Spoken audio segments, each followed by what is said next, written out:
This is the story of two teenagers, Marco, 17, Beatrice, 15. We will follow their lives over a period of 10 years. The action takes place in Rome and Paris.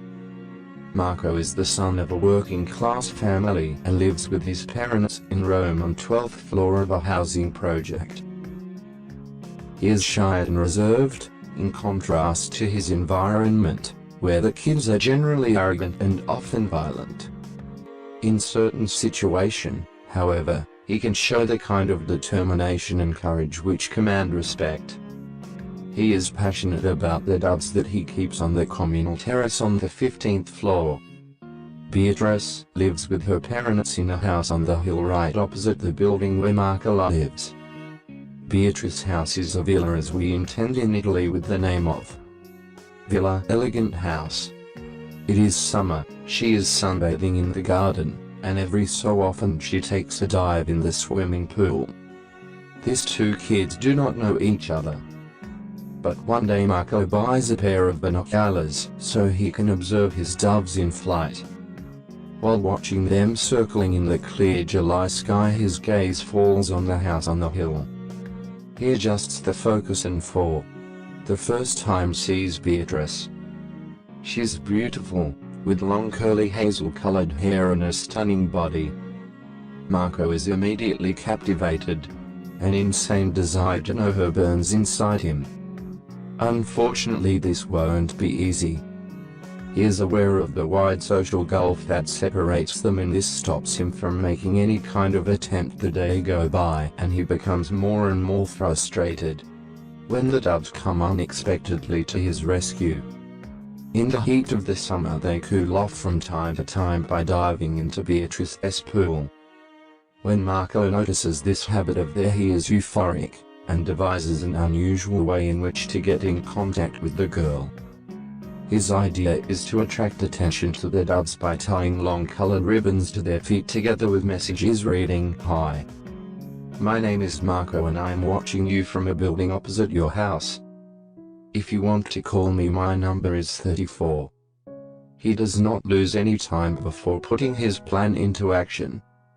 He calls for all his feathered friends and ties 3 yards of colored ribbon to their legs. Then he sets them free. Obviously the doves do not fly straight to the swimming pool, but after a week of trying, Marco finally achieves his objective. Beatrice notices a dove playing in the pool and, thanks to the fact that someone has tied a long ribbon to its leg, she catches it as easily as if she were taking a dog by the lead. So Marco gets to know Beatrice. She calls him and they meet. Fate has decided that Beatrice should be strongly attracted to Marco. It is the beginning of a long and intense love story, of the kind that only teenagers are capable. It goes on for months. Unfortunately, however, Beatrice's father, a successful lawyer, cannot tolerate his daughter's relationship with a boy who is uncultured and, even worse, working people class. On more than one occasion he shows his steadfast opposition by badly humiliating Marco. For Marco this is a distressing period. He regrets not finishing high school. He resents his parents for their ordinariness and, as if all it was not enough, after a fight over scooter race, someone kills his doves as a revenge. He feels as if the world is falling in on him. He feels as if he does not have the will to carry on. He is experiencing one of those critical adolescent periods which could lead down the road to drug abuse or even suicide. During this time Marco starts hanging out with certain people. They often go to Piazza Navona. This is where Marco meets a rich and distinguished Frenchman of about 50 years old, called Alan. This is how they meet. Alan had been shopping and had a lot of parcel.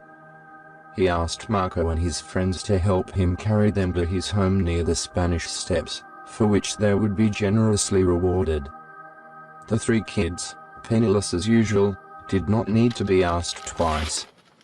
Alan's apartment was splendid, with views over the famous steps.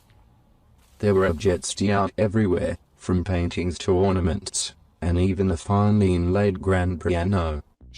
Marco, who possessed an innate aesthetic sensibility, looked around, enchanted. He was struck by one painting in particular and asked, "Is this an original Frazee?" The question surprised Alan. He would never have imagined a kid from the wrong side of the tracks would ask such a thing. He asks the kid how he had been able to recognize. The artist even thought the work was not even signed. Marco explained that he had always been interested in the arts and humanities at high school.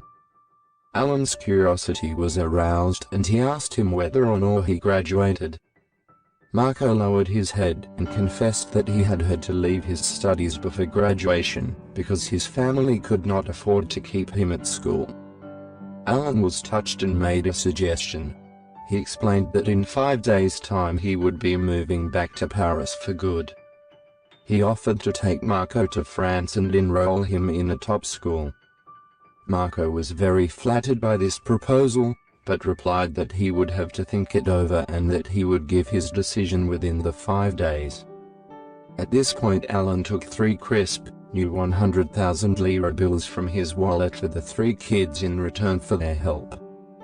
They were feeling embarrassment but delighted and thanked him with exaggerated gratitude. On the way home his 2 friends warned Marco of Alan's attentions for, as far as they were concerned, that distinguished gentleman had to be homosexual. Marco had also realized this from Alan's delicate and effeminate ways, but his proposal seemed like a sign from above, enabling him to liberate himself from his own condition. After all, what would he be leaving behind but ordinariness and squalor? But now a glimmer of light had appeared before him, showing him the way to a better future. After just 2 days he decided to accept Alan's offer to travel to Paris with him. Besides, Marco had just turned 18 and was free to decide for himself what he wanted to do with his life. Alan was indeed homosexual, but he acted purely as a patron towards the boy, never expecting sexual relations of any kind in return. As promised, he immediately enrolled Marco in the top private school in Paris, and he graduated in just 2 years. It must be said that Marco and Beatrice always kept in contact by mail. Beatrice had suffered badly after Marco's departure, but time had eased her sadness, and in the end they decided maturely to call a stop to their relationship, with the hope and intention that they would one day meet again. So, with the right financial support and his own personal efforts, Marco climbed steadily, step by step, up the social and cultural ladder. Meanwhile, Beatrice's family started to notice an economic decline. Her father's passion for playing cards had led him into the hands of moneylenders who stripped him of all of his assets. In the end he was forced into bankruptcy. Beatrice, now 19, had to start working, putting to good use the grade school teaching diploma that she was lucky enough to have got. She would teach in a nursery school run by nuns and rented a modest apartment, which she shared with 3 of her workmates to minimize the costs. Despite all this, she finally enjoyed a period of tranquility, and even began a new relationship. More years went by. Marco graduated from university. Alan was proud of him and organized a party in his honor. This would be the climax of Marco's achievement.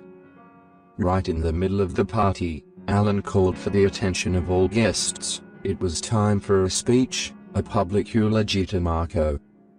At the end of his speech there was a loud round of applause, but Alan again called for attention. There was another surprise. Alan introduced a new pupil into society for the first time. The name of the new boy is Adrian. Nobody knows where he came from. Alan announced that he would give Adrian the right start, which would lead him to a degree, as he had with Marco. Once again the room burst into applause.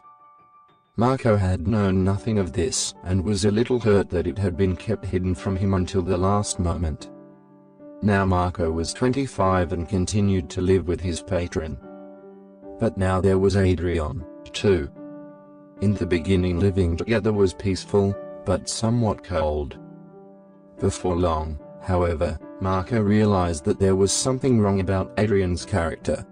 Adrian had heroin addiction, and not even all the money that Alan generously handed out was enough to satisfy his needs. Marco realized that small valuable objects kept disappearing, and that Adrian was selling them and using the money to feed his expensive habit. He tried to tell Alan tactfully, but he was not really interested. Alan was so wrapped up in his passion for Adrian that he would probably have forgiven him anything, or even deny that it could have been him. So Marco decided to catch him red-handed, in the act of performing one of his countless little thefts. He succeeded in doing so, but provoked a violent brawl, with kicking, punching and swearing. Alan had been sleeping at the time, but was woken up by the din and ran in to see what was happening. Marco explained the facts, but Alan, with little regard for impartiality, simply replied, "Two's company, three's crowd." Marco understood what those words meant, and so he decided to leave. Alan gave him enough money to be able to live in Paris for 1 week and dismissed him. Marco had been so honest during all those years that he had not saved up a penny.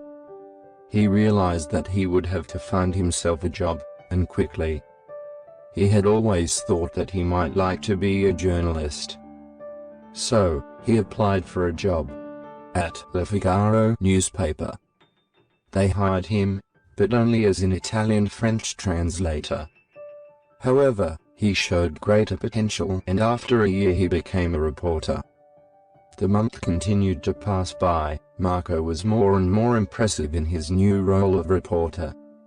Everyone was astounded by his brilliant interview. Read that an elderly homosexual had committed suicide because his young heroin addict lover had contracted the terrible illness that showed no mercy. Marco wept, feeling a deep and genuine sadness, because despite everything that had happened, he still felt very fond of Alan.